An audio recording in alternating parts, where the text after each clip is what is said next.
Good morning, students. In the last video, we have seen about how to execute a C++ program.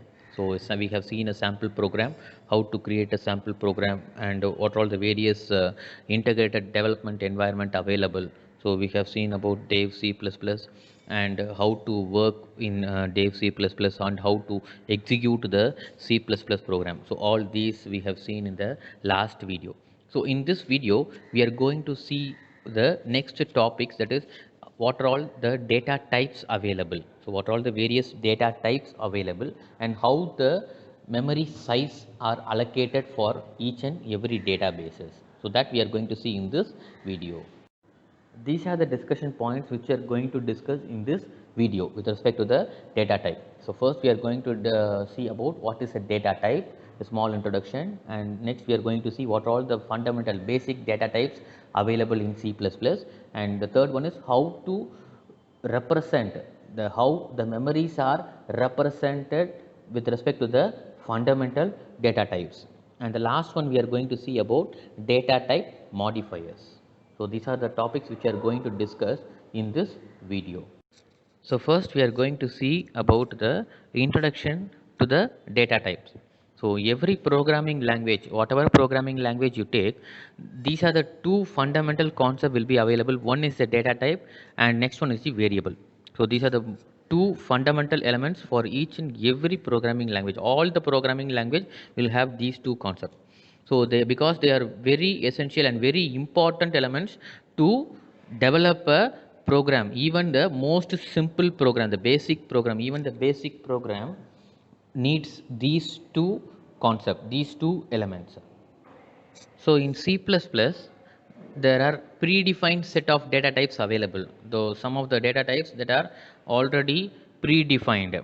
So for handling some of the data items, so all the data items can be handled with the help of the predefined set of data types in C++. Those data types, that is predefined data types, are known as the fundamental or built-in data types. So built-in data type is an important term. So the predefined set of data types is known as the fundamental or the built-in data type. So apart from the built-in data type, the user, the programmer, can also create the own data type. That data type we call it as a user-defined data type, because the user defines the data type. Whereas here, the built-in data types are predefined by the C++ compiler. So this is the difference between the built-in data type and the user-defined data type. Now let us see an example. So first, name is equal to Ram, age is equal to 15 and mark is equal to 85.6. So the values, the names or the content that is available left to the equal to symbol. So the content that are available left to the equal to symbol are called as fields. So the name, age, mark are called as fields, and the right hand side, the right side to the operator, that is equal to symbol, that we call it as a values, the Ram 15, 85.6. So all these are called values. So the values will be stored in a field. So that field we call it as a variable. So that field in programming language is termed as variables. So the values are referred to as data. So field is said to be variable and value is said to be data. So each data item in the above example seems to be different, because RAM is a set of characters and 15 is a whole number and 85.6 is a decimal value. These values may differ. So we have to inform the compiler, C++ compiler or any programming language compiler, that this specific variable holds this kind of data. So we have to inform the compiler before itself. So that is the concept of data types. So we are going to inform the compiler this variable will hold some certain values. So that value will be in such type, in some types. Like that, we are going to inform the compiler. Next, we are going to see the C++ data types. So what are all the C++ data types available? How the data types in C++ are classified? So the C++ data types are classified into fundamental data types, user defined data type, and derived data type. So these are the three major classification of C++ data types, and further it is subdivided. So the user defined data types are structure, union, class, and enumeration. And in fundamental built-in data types, integer types, void, and floating point. Again, in integer type, it is further classified as int and character. Void is not further classified, and floating point is further classified as float and double. And the last one is derived data type. So derived data type is nothing but based on some data types, or maybe the combination of user defined and the built-in data types, some new data type is derived. So like that, there are some derived data types available, like arrays, function, pointer, reference. So all these comes under the derived data types. So this is all about the classification of the data types. Next one, we are going to see about the fundamental data types. So fundamental data types are the predefined data types which are available in C++. So here in C++ there are 5 fundamental data types available. The first one is character, integer, float, double, and void. So actually these terms are called as a keywords because they have already have some predefined set of functions for execution. So these keywords, these terms cannot be used as a variable. First one is the integer data type. So integer are the whole numbers without any fractions, without any decimal point. So integer can be either both positive as well as negative. And integer data type accepts from the user the data and returns only the integer number. In case if the fractional number given means it sends an error message. So if a variable is declared as an int, the short form of for integer here the keyword used is int. C++ compiler understood that the user is going to send an integer value, whole number. So if the user tries to store a fractional value means in an integer data type variable means it will accept only the integer portion and the fractional part will be ignored. So this is how the integer data type works. And the next one is character. For the character, the short form here, the keyword is used is char, char, the character data type. So it accepts and returns all the characters, ASCII characters, that is the American Standard Code for Information Interchange. This you have studied in chapter 2. So the ASCII characters, so each and every letter, each and every alphabet will have an ASCII value. So based on that, it accepts and returns all the valid ASCII characters. So character data type often said to be an integer data type because it accepts a character as an ASCII value, as an integer value only. So that is why we can call it as an integer data type.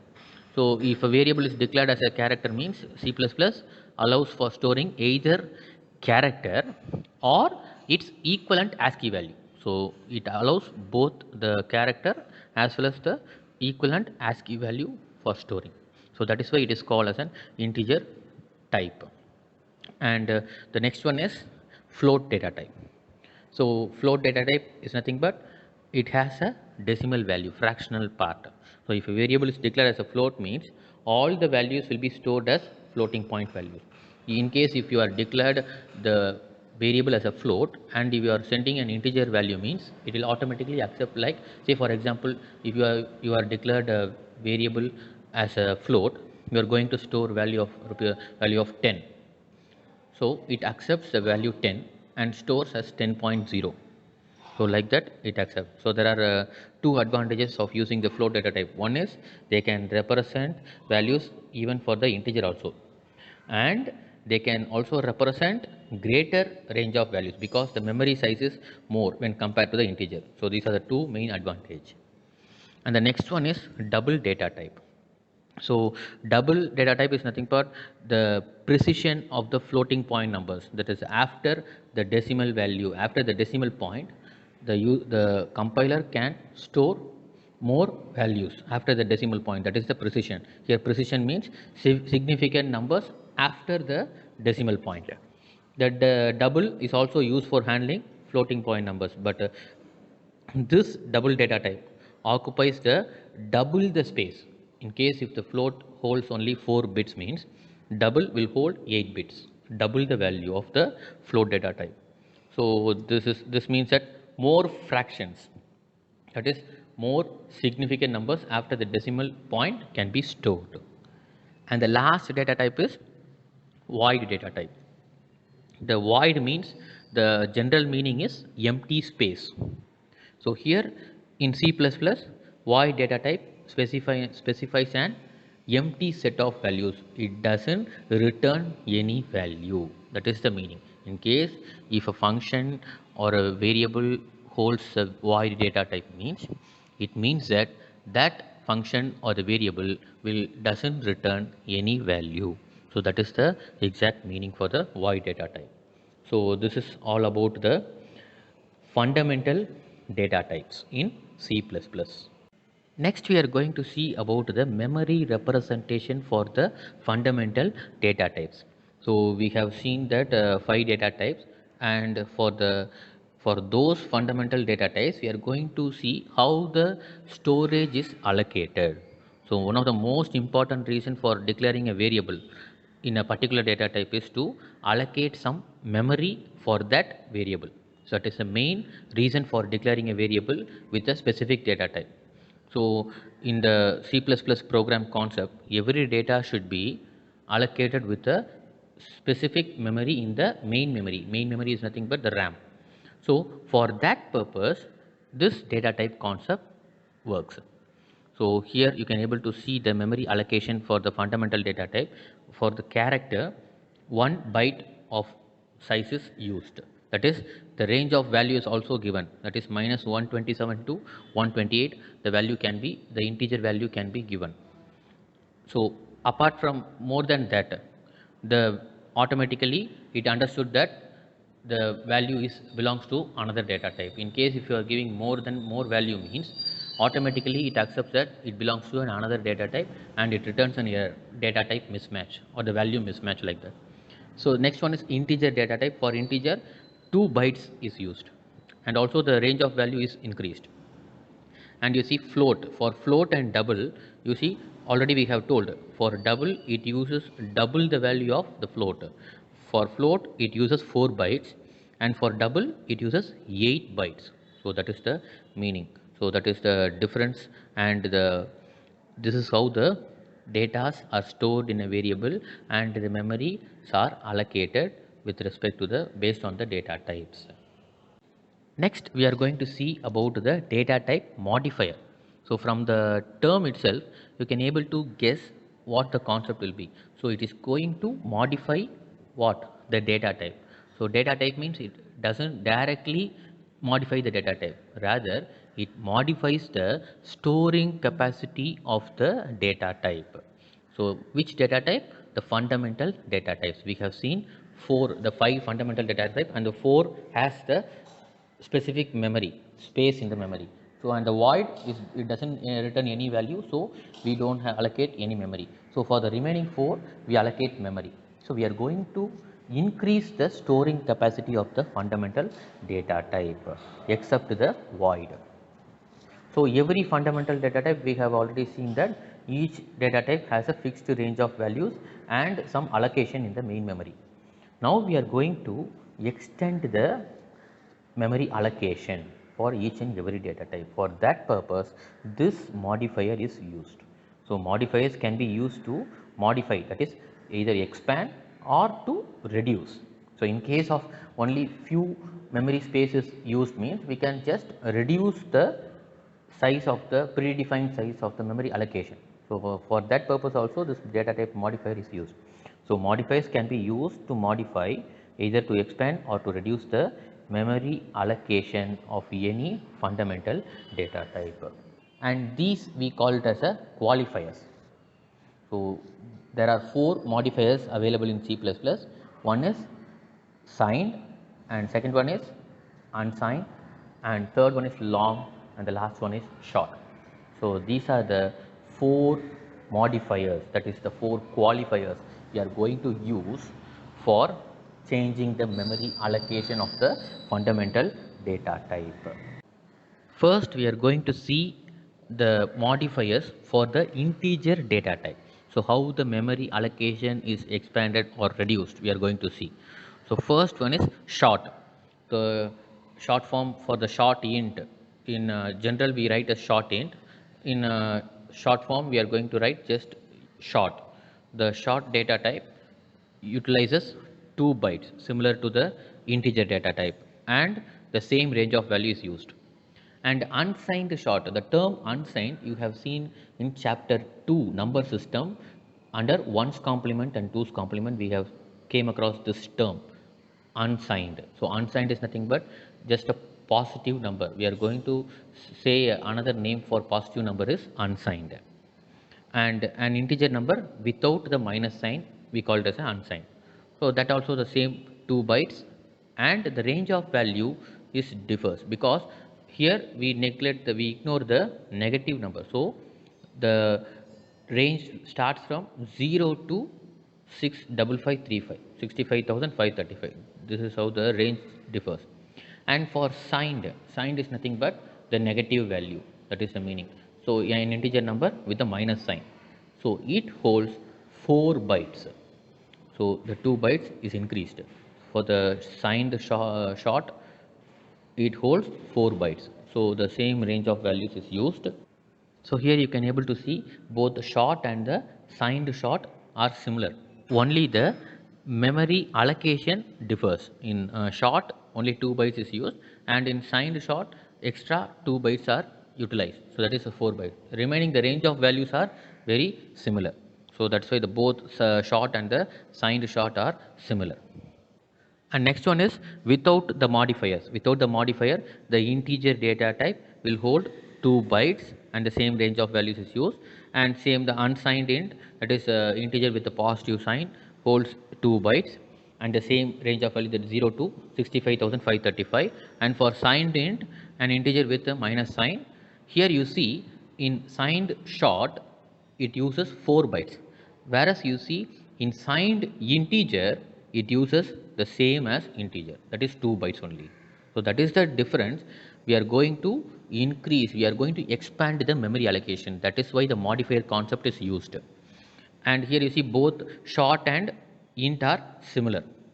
The first row, that is short and integer, are similar in all aspects, both integer, unsigned int and signed int also. And the next one we are going to use long. We are going to use a modifier for the integer as a long. For a long data type, you see it increases 2 more bytes and expands the memory allocation as 4 bytes, and the range of values changes.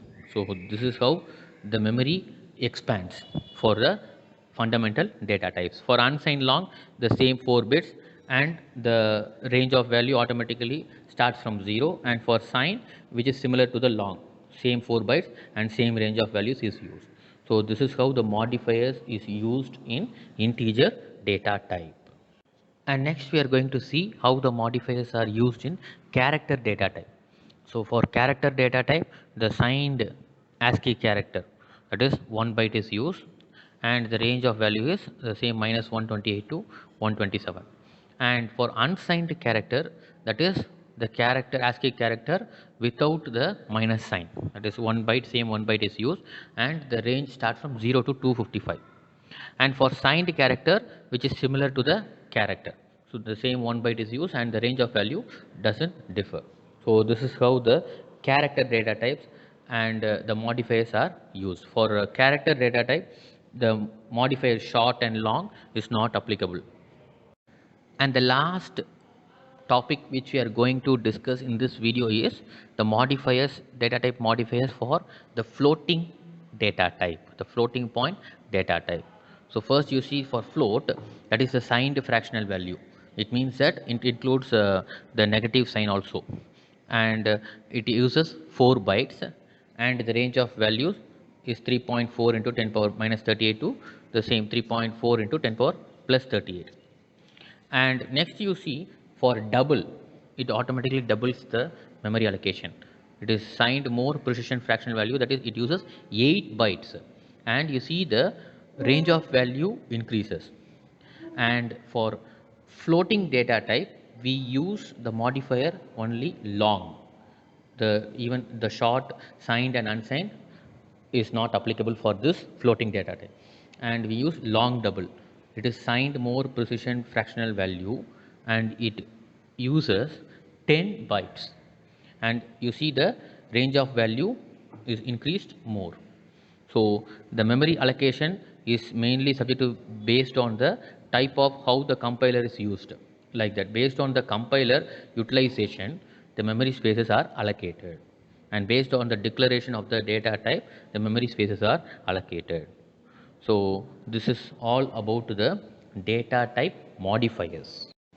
So in this video, we have seen about the data types, various fundamental data types available, and how the data types are classified.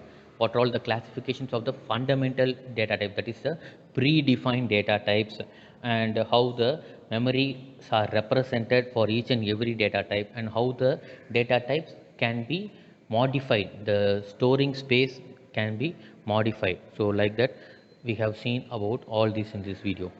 The next video, we will learn more about the variables. So we are going to learn about variables, how the variables is to be declared. So how the declaration of variable is to be done, how the initialization of variables to be done. So like that, all this we will see in the next video. Thank you, students.